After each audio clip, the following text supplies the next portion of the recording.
Hello, part two.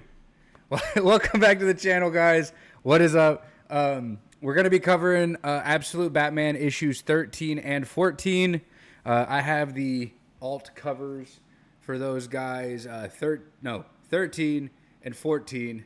We're going to be covering those today. We took a little bit of a break from Absolute Batman for issue 12. And yeah, we're going to be jumping back into it today. I wanted to let everything build up to the Bane fight so I could just read it in succession and not have to wait. So I didn't read last month's issue, and then I read this month's issue with it. It came out on Wednesday, but I waited for Black Friday because my comic book store had a nice sale on it.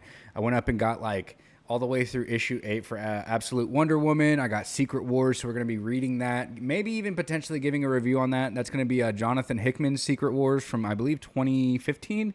If I'm not mistaken. So we got that on trade right here. That'll be our next one we tackle. And then we got a few other nice little books, some gifts, all that jazz. Anywho, without further ado, let's go ahead and jump into issues number 13. Now, that's going to be the one where they've got Catwoman on the cover. Sorry, burped there. So essentially, we finally get to see Catwoman in her suit. She was announced, I believe, back in September to be in this issue. And then we have seen Selina Kyle a few times. We finally got her in her full Catwoman suit, and we got the nice little relationship that she has with Bruce Wayne all the way through and all that. And honestly, I gotta say, it's interesting. I like the fact that they just kind of jumped into it and it's been kind of normalized that, you know, the bat and the cat, all that jazz. They're just a couple now, I guess, in every timeline. They've just normalized it, which is fine. But another person that they mega introduced into this issue was going to be Harley Quinn. Now, I did not see that coming. She's the leader of the Red Hood gang. So very nice little callback to the OG Red Hood. From back in the day. Now they've made it like a little gang. I wonder if they're going to be doing the Red Hood as his own standalone villain, and then how they're going to implement Robin and the Red Hood that is, I believe it's Jason Todd down the line. If they ever bring that into the Absolute universe, I think that'd be pretty neat, but I wonder really how they would do that. Overall, the issue's pretty solid.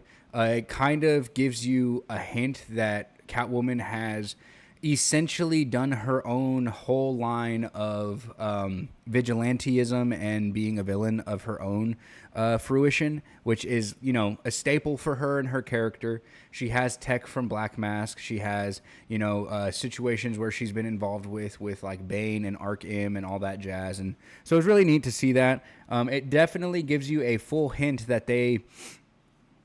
she doesn't want to work with Batman if he's going to be choosing to use the Venom.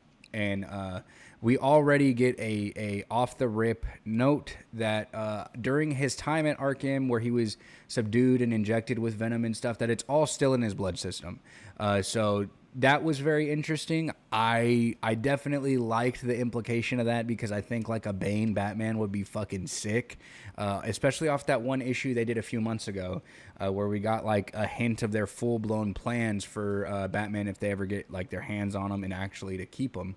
But we don't actually get that. We just get him with the Bane, with the Venom inside of him and stuff. And, they're just talking about how he needs to use it to defeat Bane. And it's like the only way that he could. So basically, like, they just, rise up a plan and all that jazz and, decide that he has to use the Venom. Which kind of takes us into issue 14. Right here that dropped. It was on a delay, so it dropped over here on, I believe it was the 26th, Wednesday. And wow. Oh my gosh, it took me out, dude. Oh my God, that was, not only was that a good fight, I like that the whole time they're like playing the Waylon Jones fight with Bibbo and their Falcone deal that they did, and it explains to you how he got his gym. Excuse me. How he got his gym and everything and all that jazz, and it plays all back to that because it's in the same arena and same ring that they did that fight in. And so now, instead of Bruce Wayne being at the side for Waylon, and Selena Kyle being at the side for Waylon. Out of nowhere, it shows that Waylon is now there for Bruce.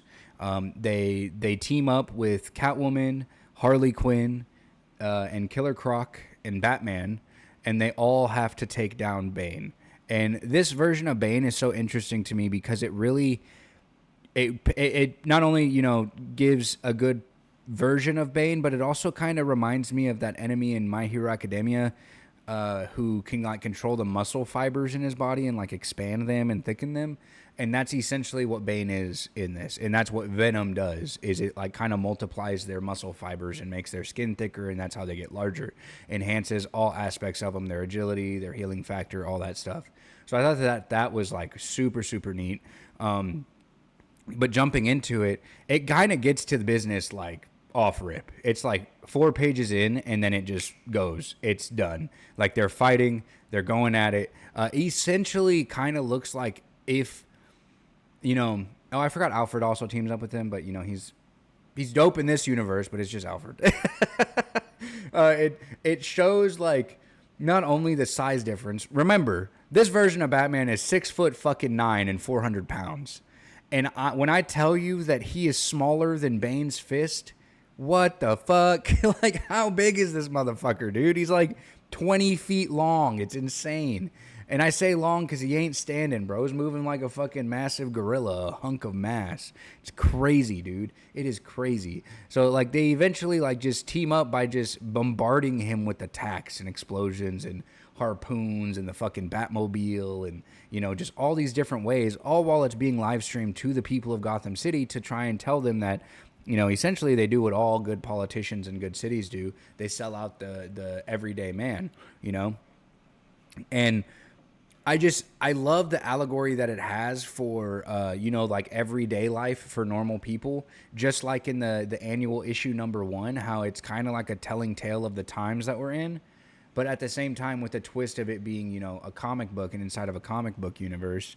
And ultimately they do defeat this guy and he gets, you know, blown up and shit, but it lets you know at the end of it that his ultimate plan was to beat down Batman so that way he could replace Bane and Bane could go live, you know, peacefully in his hometown. But it doesn't end up like that, obviously not, or else, you know, the Absolute Batman series would end with this issue, and it doesn't, as next month we are getting the Joker, and we're going to be seeing how the Joker's going to be. And I gotta say, man, hang up the cowl, bro. You don't have to do this. Like, this is this is crazy, bro. This version of fucking Bane was already enough. So I'm just, god damn, dude, Joker's gonna be nuts. If, like, from what we've already seen with him, Joker is gonna be nuts. It ends with an issue of showing that Bane is still alive, or not with an issue, but with the panel of showing that Bane is still alive. He's just like organs and shit like putting back together with his healing factor and stuff from the Venom. And then the Joker bombing his hometown, basically to put him and beat him back down into submission, essentially saying, like, you're never leaving, you're never escaping your servitude to me. Overall, I think it was insane. I think it was really good. I love the direction that they took with this. I love the direction that they went with Catwoman and Batman's relationship, and even with Harley Quinn and their introduction for Harley Quinn. I think that she's going to be definitely a strong competitor in the future of his rogues gallery whenever it gets to that point where they eventually have to fight each other. But also, like, the little, like, dots that it lays for the Riddler, Two-Face, and Penguin all coming in. Like, they're just introducing the full fucking rogues gallery in this one book, essentially. It shows, like, almost all of his villains. It's crazy. You should definitely go pick this one up. I think the next issue is going to be pretty pricey just because it's going to be the first appearance of the actual Joker and all that stuff. So I really look forward to that. But, hey, man, if you're liking Absolute Batman, drop some comments down below. What did you like about this issue? Are you going to be picking it up, physical copy, or are you just going to be reading it online? Let me know what you think and what predictions you have for, you know, Absolute Joker and stuff for next month's issue. Hit that sub, hit that like, hit that share, and I'll catch you guys tomorrow. Peace.